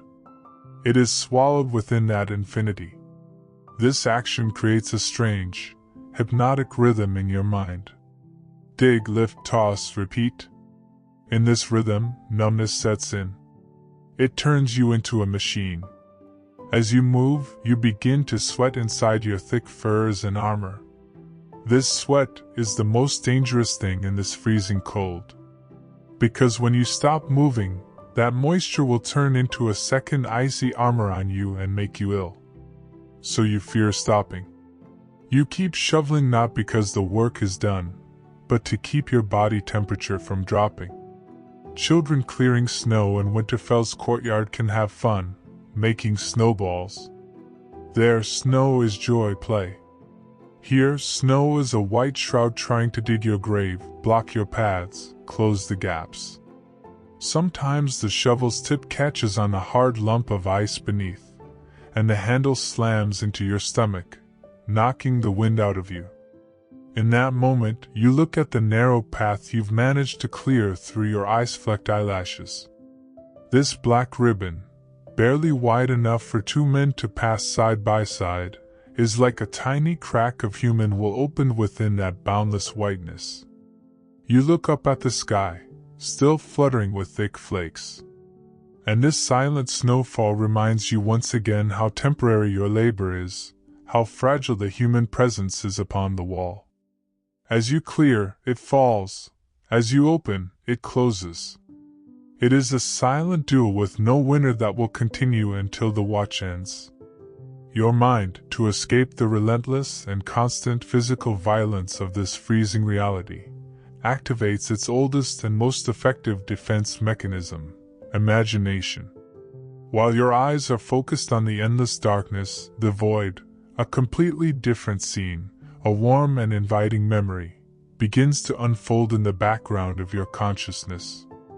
In your palms, instead of the stiff leather of your gloves, you imagine the searing but comforting warmth of a rough clay cup held over flames. This imaginary cup is filled with dark red wine, steaming, boiled with heavy spices. The smell that comes to your nose is not the icy air and damp wool. It is the sharp, throat-tickling, intoxicating aroma of cinnamon, clove, and orange peel. Your mind simulates this scent so vividly you almost physically feel the bridge of your nose tingle, feel those herbal vapors opening your frozen sinuses. For travelers sitting in the inns along the banks of the Rhône in the temperate south, mulled wine is just part of a pleasant conversation. But for you, this fantasy is the only elixir that could melt the ice crystals circulating in your veins. In your imagination, you bring the cup to your lips. You trace, millimeter by millimeter in your mind, the sweet burning sensation the liquid leaves as it flows down your throat and esophagus. You create an imaginary warmth that spreads from your core to your fingertips. While your teeth chatter from the cold in reality, that mental warmth shelters you from despair for a few minutes. This mental game is not a sign of madness, it is a secret barricade you maintain to keep your will upright. Then you change the menu. To cope with the gnawing pressure of hunger, you now take refuge in the fantasy of a steaming, thick stew or broth. Not the watery, tasteless gruel of Castle Black's kitchen, but the rich, nourishing meal of your childhood or one you imagine on a lord's table. A massive cauldron appears before your mind's eye. Inside, chunks of beef slowly simmering, carrots, turnips, and onions gone soft, bubbling in a dark brown broth. As you lift the imaginary ladle, the intense steam of meat and vegetables hits you, intoxicating. The bread you dip is not that hard, frozen ration bread, but a loaf fresh from the oven, crust crisp, inside soft as cotton.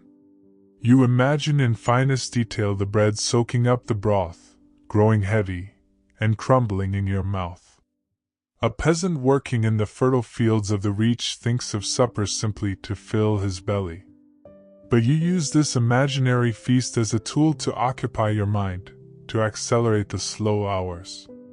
You focus on a single ingredient of the meal, ponder which spices were added, how long it cooked, kill minutes by constructing recipes in your mind.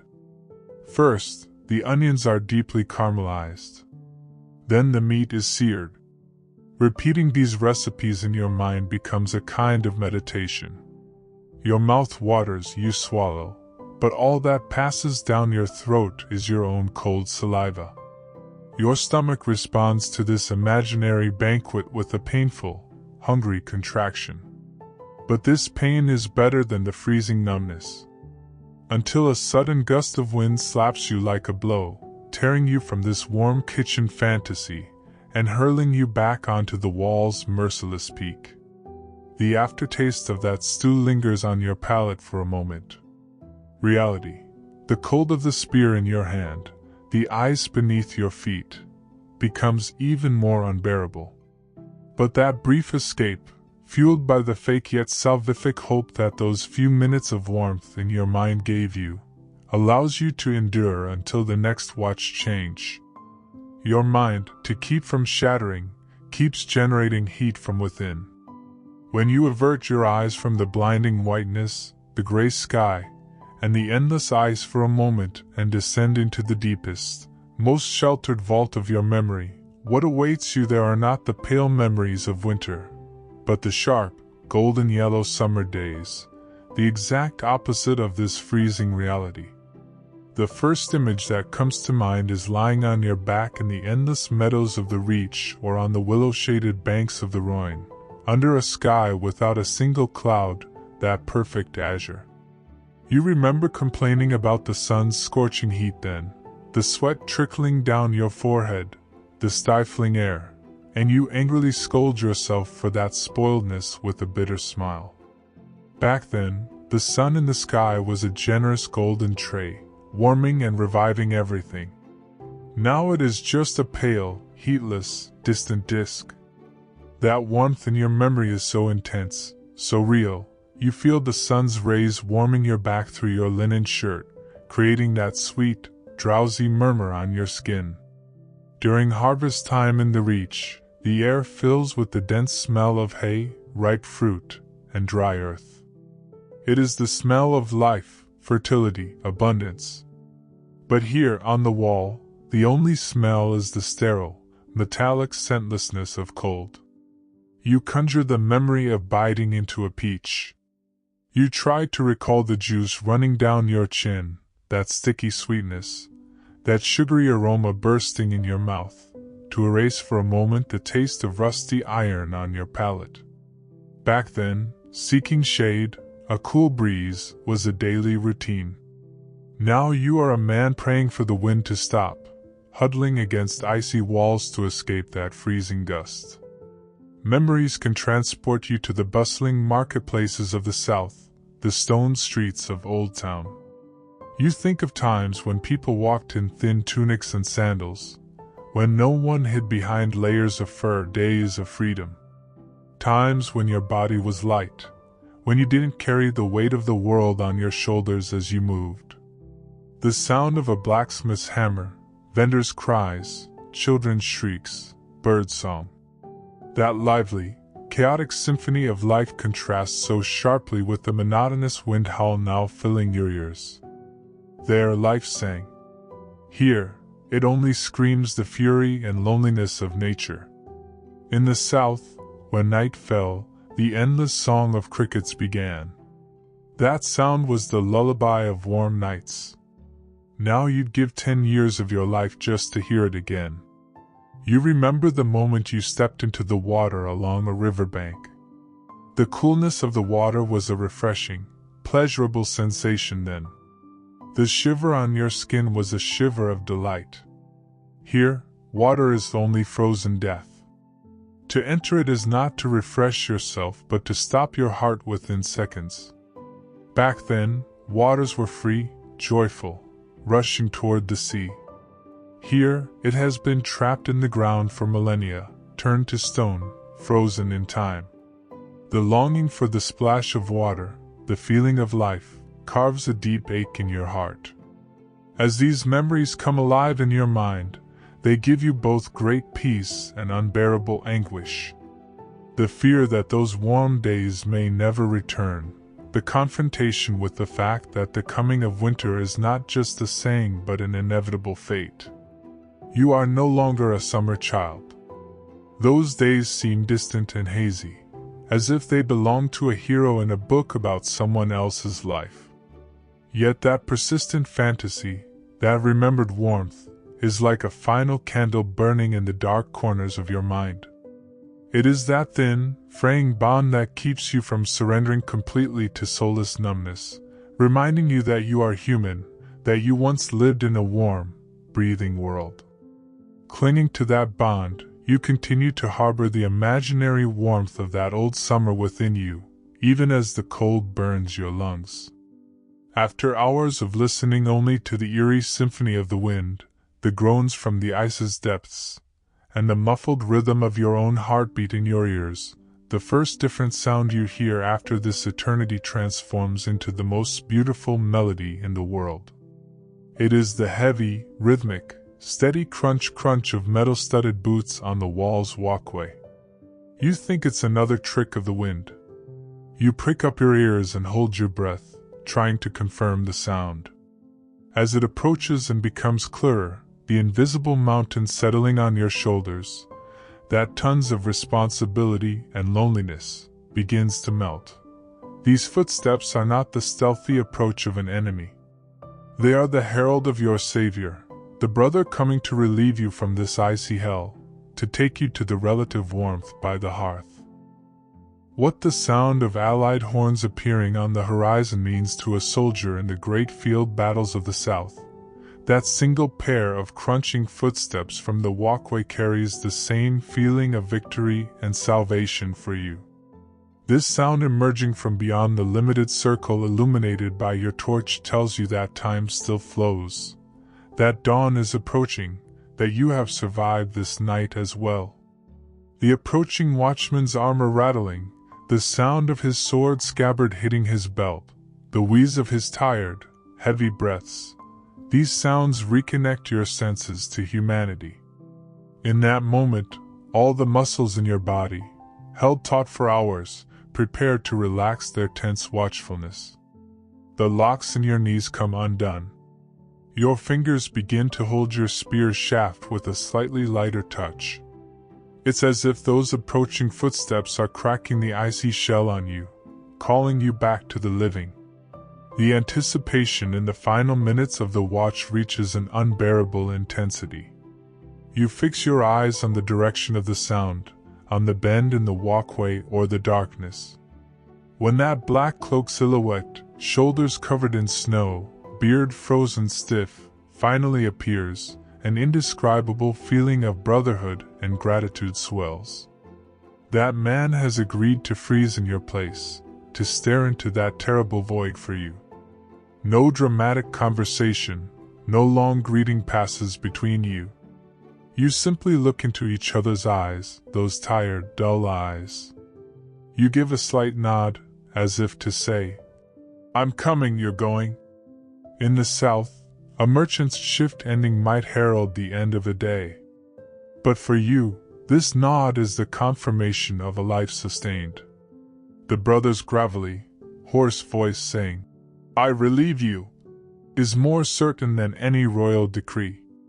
In the moment you hand over the watch, the weight on your shoulders is physically transferred to the ground. It is a step toward freedom, toward a bowl of hot broth. The sound of the ice beneath your feet no longer seems threatening. It now beats a rhythm that says you endured. It's over. When you step into the elevator cage and the door clangs shut, the desire to let out a deep breath is equivalent to the relief of a prisoner freed from his chains. Those footsteps are not just a walk, they are the certification of your survival.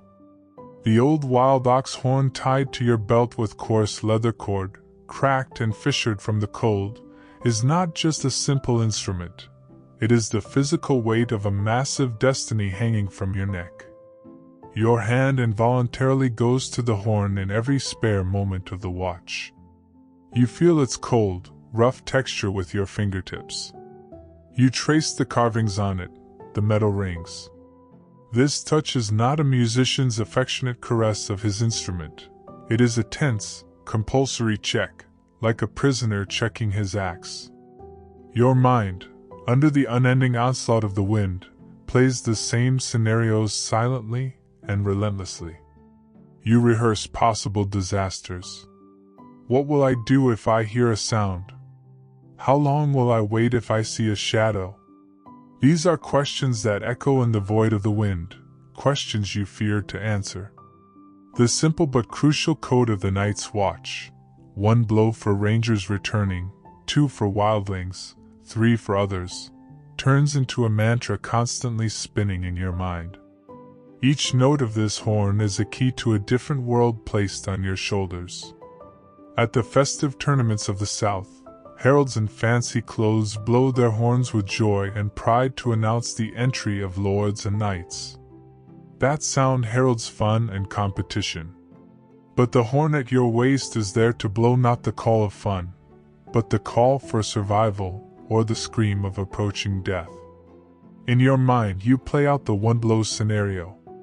A lone rider appearing at the edge of the forest below, a brother in black.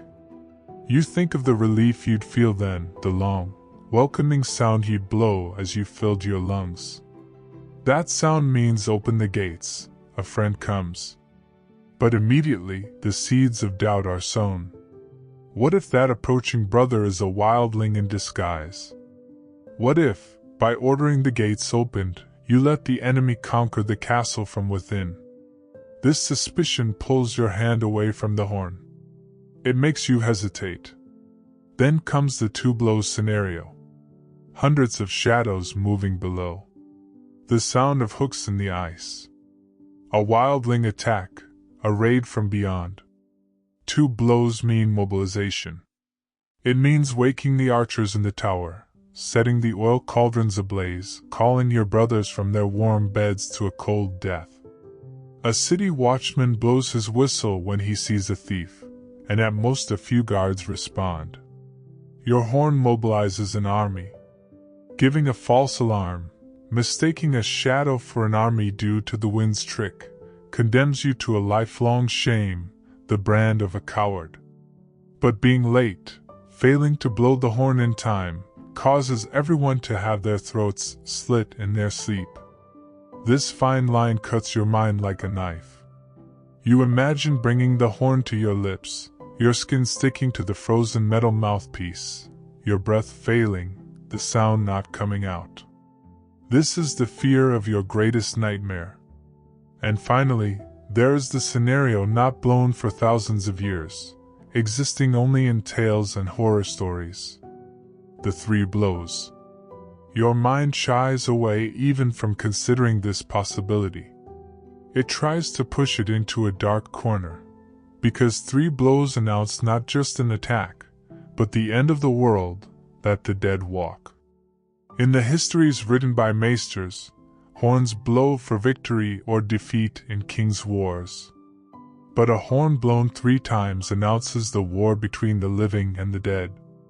When that moment comes, when you see that terrible truth, will your hand have the strength to hold the horn? Will your lungs have the breath to blow that ancient sound, that apocalyptic call? Or will you freeze in fear, burying humanity in final silence? This responsibility is too heavy for one man to bear. You are just a watchman. Perhaps you were a thief or a farmer in the past, but now, with that horn, you are the eyes and voice of the entire wall. A shepherd in the vale whistles to protect his flock from wolves, thinking only of his own sheep. You must protect the entire 7 kingdoms, the millions sleeping unaware. As the horn's weight bends your waist, you know the true weight is not in that metal and bone piece, but in the terrible decisions it represents. In the howl of the wind, your hand goes to the horn, you practice, you wet your lips, and you pray that the silence remains unbroken, that the horn never needs to be blown. When you finally turn your back to the endless, eerie darkness of the haunted forest and the unknown north, and face south, toward the heart of Westeros where you are sworn to protect, the sight that meets your eye brings both deep sorrow and a strange, bitter peace.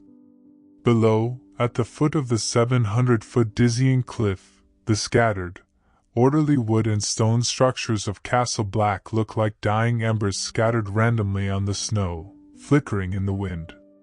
Shadowed by the immense ice mass, these structures resemble toy houses a child has dropped on the ground from above. They look so small, so desolate, that for a moment you question the reality of the place that harbors all the lives, oaths, and brothers you know.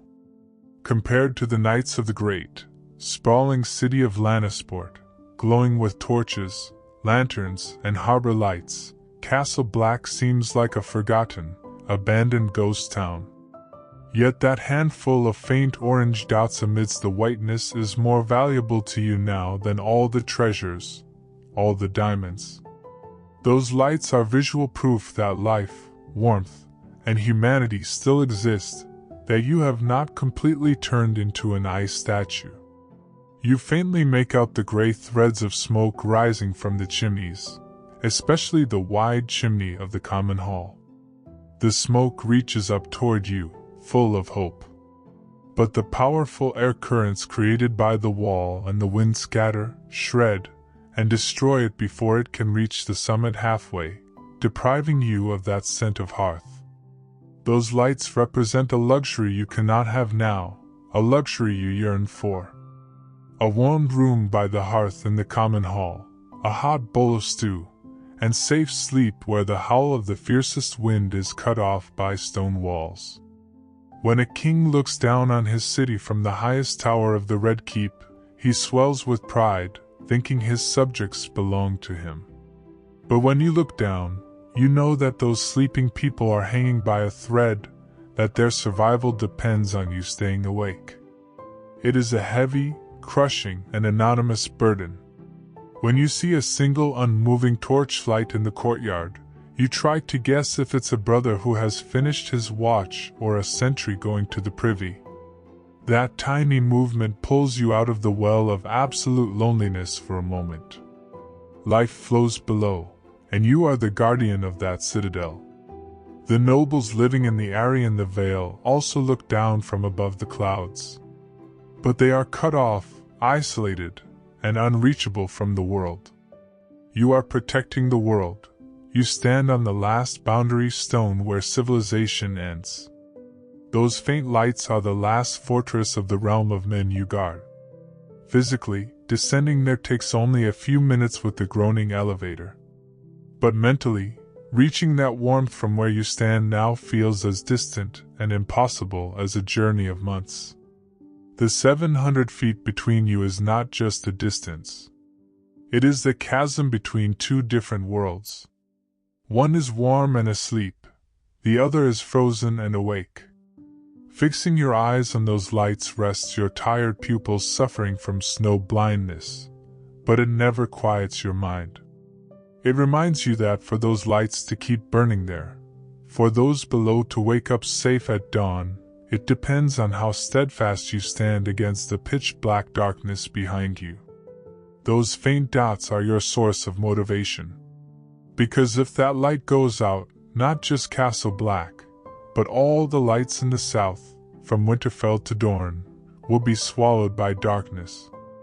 This thought etches that warm scene into your mind. You take a deep breath and turn back to your duty, to the direction from which the wind and night come. The unruly fingers of the wind, finding those microscopic, invisible openings between the layers of your wool scarf, your layered cloak, and your thick leather collar with the patience of a spider, make the presence of that single tiny snowflake slipping inside feel more violent than a storm raging outside. This is a stealthy infiltration operation by the massive white and freezing outside world into your most intimate, most protected, warmest area, under your armor.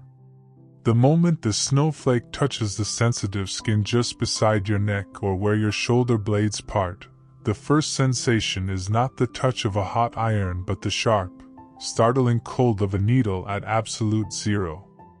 Your body involuntarily contracts. Your shoulders rise and your teeth chatter. Because that tiny ice crystal is determined to steal the body heat you've accumulated with 1,000 efforts.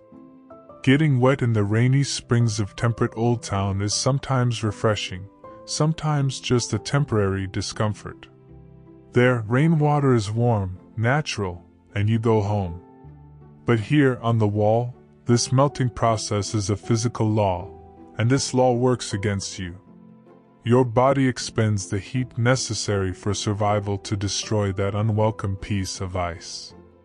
The snow particles touching your skin transition from solid to liquid state in a fraction of a second. That's when the real magic begins.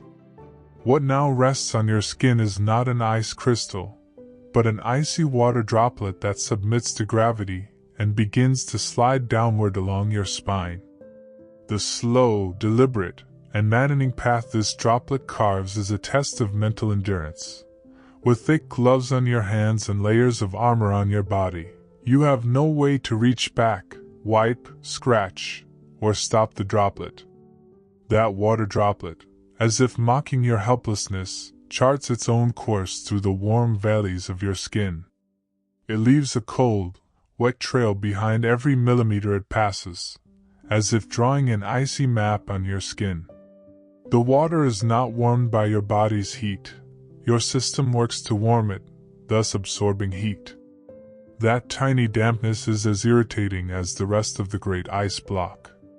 In the baths of Highgarden, hot water running down your back is therapy, relaxation. But here, cold water causes your muscles to tense, triggers that primitive defense condition we call goosebumps at its most intense level.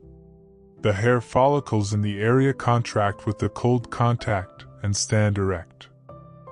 When the water droplet reaches your belt or the edge of your undershirt, it accumulates there and is absorbed by the fabric. Now what clings to your skin is not just water, it's damp and cold. The wet undershirt loses its insulating properties and turns into a thermal conductor, transmitting the outside cold directly to your skin. That area is now a crack in your armor, a breach in the castle. The distinctive damp animal smell of wet wool, maybe sheep, maybe dog fur, becomes more intense. This smell and the cold stickiness on your back remind you that no matter how much you dress, nature will find a way to touch you, to chill you. After a while, even if that dampness dries with body heat, the insulating effect or the cold ghostly feeling does not pass. Your mind fixates on that spot.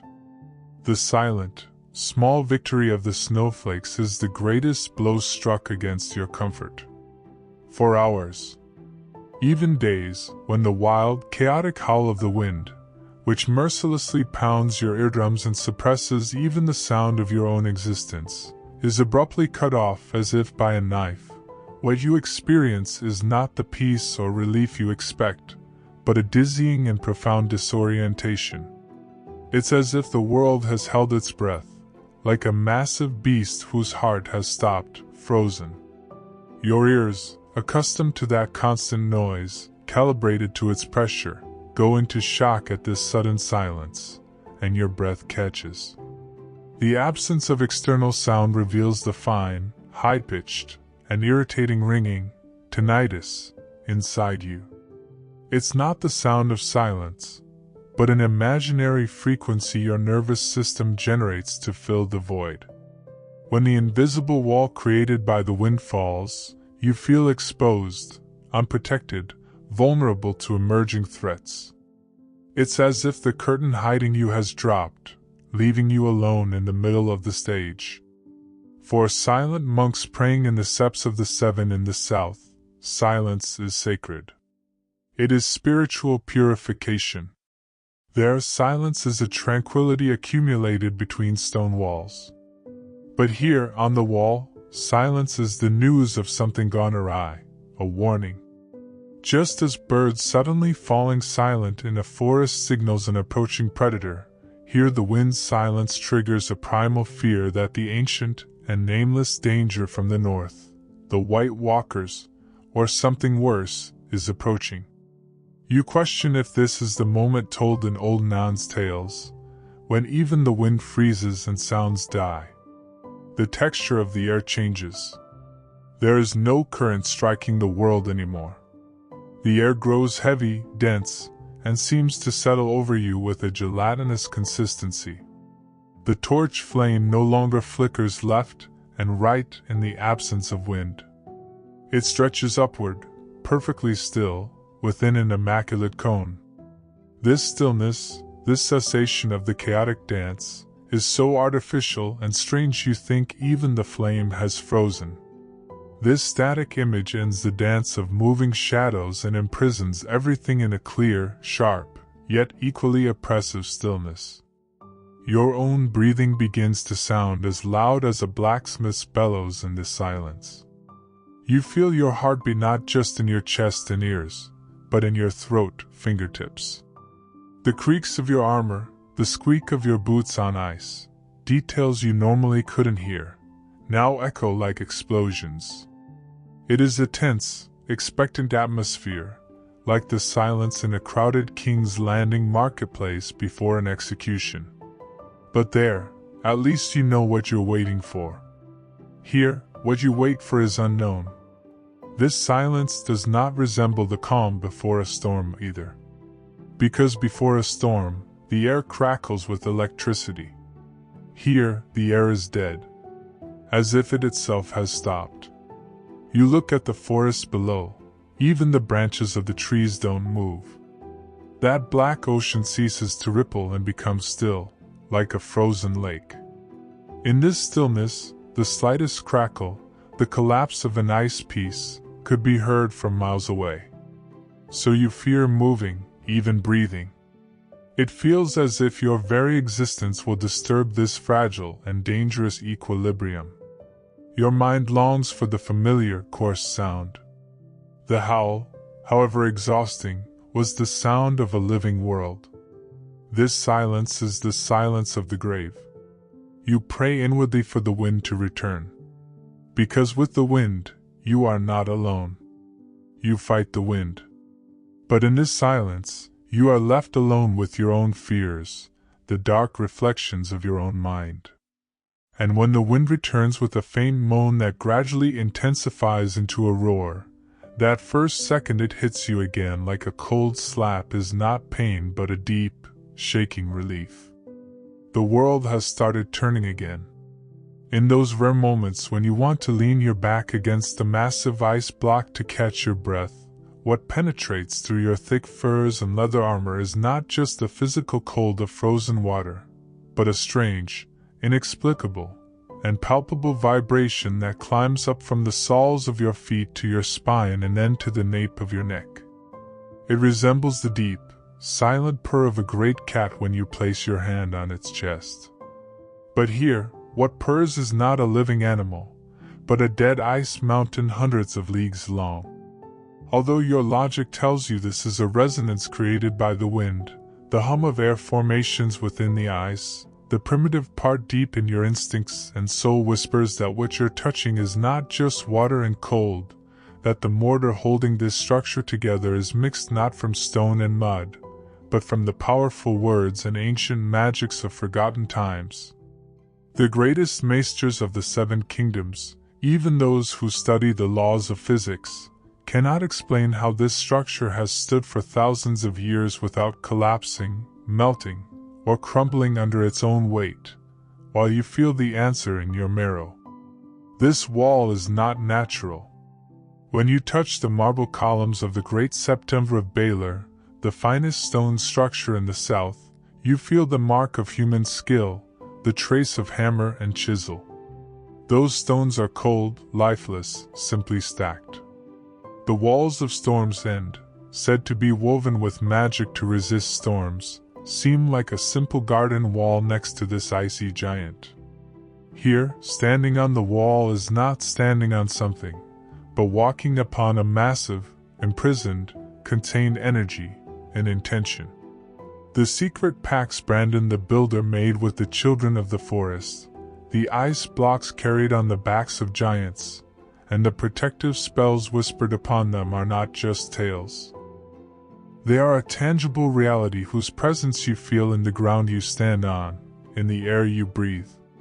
Sometimes, when you glance into the depths of the ice, into those semi-transparent blue layers, it seems as if there are veins of light, vibrating energy lines within. These lines are like a visible nervous system running from one end of the wall to the other, from the Shadow Tower to Eastwatch. You feel as if the wall knows the watchman walking upon it, hears those ancient words of the oath, and renews its strength by feeding on them.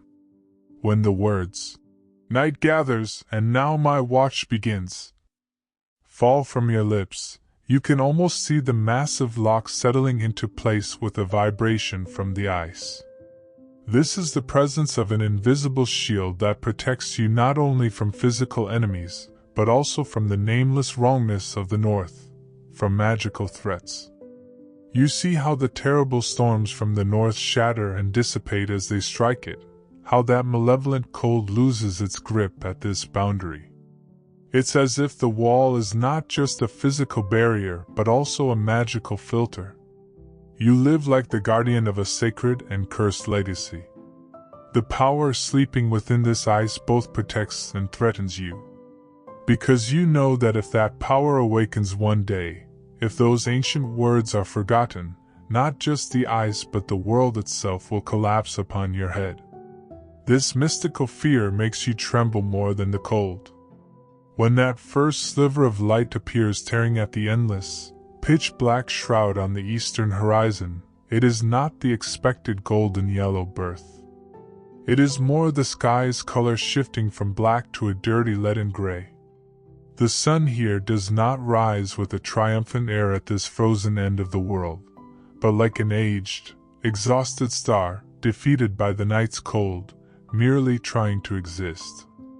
The pale, thin strip appearing on the horizon line is as cold and metallic as the sharp edge of a sword. It emits no warmth, sows no seed of hope within you. It only lightens the suffocating pressure of your clothes and reveals the terrain. But even this visibility is nothing but a colorless, lifeless, dull tableau. In the south, on the coasts of the Stormlands or Dragonstone, the sun rises scattering purples, reds, and oranges over the sea. The sky comes alive like a painter's palette. The sea sparkles, and your heart warms with that burst of color. But here dawn on the wall is pale, like blood draining from a corpse's face. The sky is shrouded in a hazy whiteness, as if ashes have been sprinkled over it. The clouds look not like cotton tufts but like dirty, tattered rags hung in the sky. This light reveals the details upon you, but does not beautify them. The cracks on the wall's surface, the roughness eroded by the wind, the dirty snow piles accumulated throughout the night are laid bare before your eyes with merciless clarity. Your eyes, accustomed to darkness for hours, begin to sting and burn when confronted with this gray bleakness. However faint, the light disrupts the comfort of darkness and forces your pupils to contract. The haunted forest below, that realm of monstrous shadows at night, transforms back into a desolate, silent cemetery of trees, rocks, and snow under this pale light. The treetops look like black silhouettes against this light. The leafless branches resemble helpless fingers reaching for the sky. The imaginary armies, giants, and shadow cats created in your mind throughout the night evaporate with this gray light. They are replaced by the empty, plain reality of the north. But this reality is no less painful than your fantasies, because it shouts to you once again how alone you are. On the summer islands, when dawn comes, birds sing, the air warms, and life begins. Here, with the light, only the tone of the wind changes. Perhaps it becomes a bit more unruly. The light itself is cold. It's as if the sun's rays have frozen, iced over in the depths of space on their way here, and descend to Earth in a crystallized state. The first illumination hitting your face creates no warmth on your skin. Instead, it places the weight of the fatigue, sleeplessness, and exhaustion you resisted throughout the night on your shoulders. The weariness you could hide in the darkness becomes unhideable. When you look at your watch companion's face, you see the dark circles under his eyes like yours, his skin sallow like wax, how the ice in his beard shines dully in this gray light. This dawn does not herald the continuation of the day for you, but only that the night has ended. Even if the sun rises above the horizon, it remains a faded disk, a white spot hidden behind the thick layer of gray clouds. It never truly shines. It never truly warms. It only changes the direction of the shadows. While the wall's shadow falls southward over Westeros as a miles-long darkness, you stand at the source of that shadow, within this gray limbo. Dawn here is not a beginning, but a continuity. It is the cold, the watch, and the struggle for survival continuing on a faded set. And you, watching that pale dawn, know that at the end of the only day ahead, the absolute darkness will return. When you finally turn your back to the endless, eerie north and the unseen threats it harbors, and face south, toward the realm you are sworn to, you can almost see the invisible but ton-heavy load on your shoulders sliding down your back and settling on the ground. The survival adrenaline that has kept your muscles taut like a drawn bow for hours, forcing you to stay alert, begins to withdraw from your veins and is replaced by a heavy, sweet, and pervasive fatigue that settles into your bones. Every step you take on the icy path toward the elevator is different from the steps you took before. They are no longer cautious and tense, but careless, dragging, the steps of a man locked onto a target. Even the sound of your boots on the ice changes. It is no longer a firm, determined crunch, but a tired, slippery slide. The wind no longer slaps you in the face, blinding you. It blows from behind, pushing you toward the elevator as if urging, "Go and rest." A peasant returning home tired after plowing the fertile fields of the Reach feels a physical satisfaction and peace. The day is done, the work complete. But your release here is akin to a war veteran emerging from the trenches. You are on the thin line between the bitter victory of having survived today and the lowering of your flag. The elevator's rusty, ice-covered iron cage, that ugly metal pile in your field of vision, looks to you like the coziest, safest shelter in the world, like a mother's embrace. Reaching it, stepping through that door, is not just a change of location, it is a transition from one dimension to another, from danger to safety. As you approach the cage, your mind stops scanning the shadows of the north. It casts aside thoughts of "did something move over there?" and focuses on a single point, going down.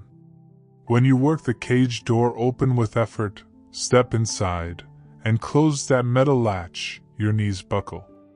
You no longer have to stand upright to appear like a soldier. You lean your back against the cage's cold bars and let all your weight rest on that metal. Your leg muscles begin to tremble from the release of the static contraction they've maintained for hours. This trembling is not from cold, but from an uncontrolled shudder of release. Your shoulders slump, your head bows slightly forward, and you let out the deep, wheezing breath you've been holding for hours. With this exhale, it's as if you leave a part of your soul on those icy planks. Nobles traveling in silk-lined carriages in the south complain about the tedium of the journey. But you welcome the sensation of loss, the feeling of suspension that comes with the elevator's movement, like a lullaby. The metallic noise of the chains beginning to turn over the pulleys sounds to you like music announcing the end of the watch. As the cage begins its downward glide, blood rushes back into your lower limbs with the pull of gravity. A thawing sensation begins in your fingertips, soles, and toes. It is a feeling akin to the thawing of frozen flesh. Somewhat painful, searing, but also a sign of vitality.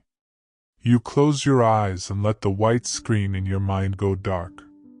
Now the sound of the wind becomes a little quieter, a little more distant. That savage world atop the wall remains among the clouds above your head. You are now descending into that warm hollow where human activity, fire, broth, and sleep exist. Your body grows heavy within its armor and furs. It turns to mush. Clenching a fist, even opening an eye, becomes a great effort. Your mind locks onto simple, primal desires.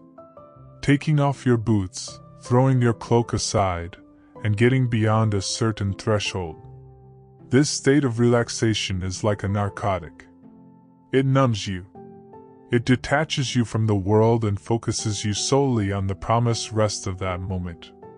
The 2 minutes it will take for the elevator to reach the ground are a sleep in purgatory, a transition tunnel for you.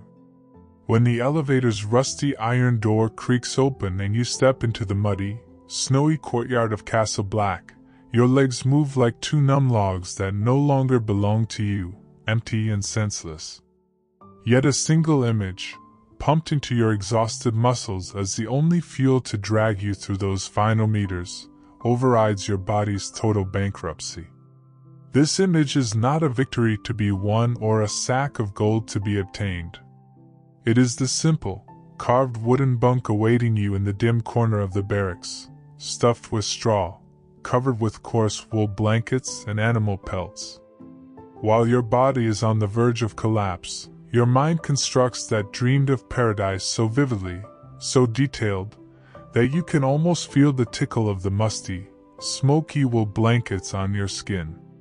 You live that first moment when the wool will touch your skin. This fantasy is the invisible thread that keeps you standing, the sacred ritual that brings you one step closer to that extreme peace with each step. For wealthy merchants or lords sleeping in beds with silk sheets and down pillows in the South, sleep is a luxury or a reasonable necessity. But for you, that bed is an existential shelter, the prize of survival. A Casterly Rock noble's bed may smell of lavender and be soft. But the bed waiting for you smells of security. It smells of it's over. Reaching it is like a warrior's homecoming. In your mind, you skip over the memories of what you lived through, anticipating the moment of liberation when you will shed that heavy cloak, those thin boots, and that freezing armor. Just thinking about how your chest will expand when you undo the armor straps, the indescribable lightness you will feel when those heavy furs fall from your shoulders, makes your current ordeal somewhat bearable. As you walk, your vision darkens. The wind in the courtyard might push you one last time, but you only care about the warmth ahead. Warmth is not just a physical heat. It is a state of protection, of being abstracted from the savagery of the outside world, like being in the womb. You know that when you pull the blanket over your head in that dark and warm cave, the sound of the wind will become muffled, the ice and cold will remain outside. This thought gives you the strength to drag your frozen feet to that door, even if by shuffling. While your body trembles, your mind simply counts, 50 steps left. Then warmth. It mutters. This is a primitive drive. It is the same pure and powerful impulse as a wounded animal's effort to return to its den.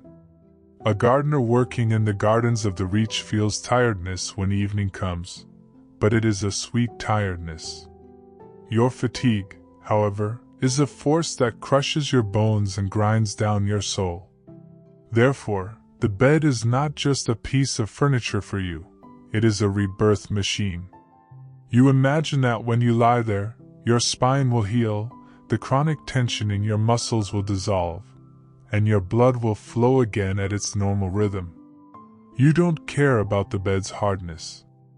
At that moment, the straw mattress is the softest ground in the world. The simple fact that it is a bed is a feeling that reminds you that you are in a real and safe world. When you reach out your hand to the cold iron ring of the door handle, you use the last strength in your fingers.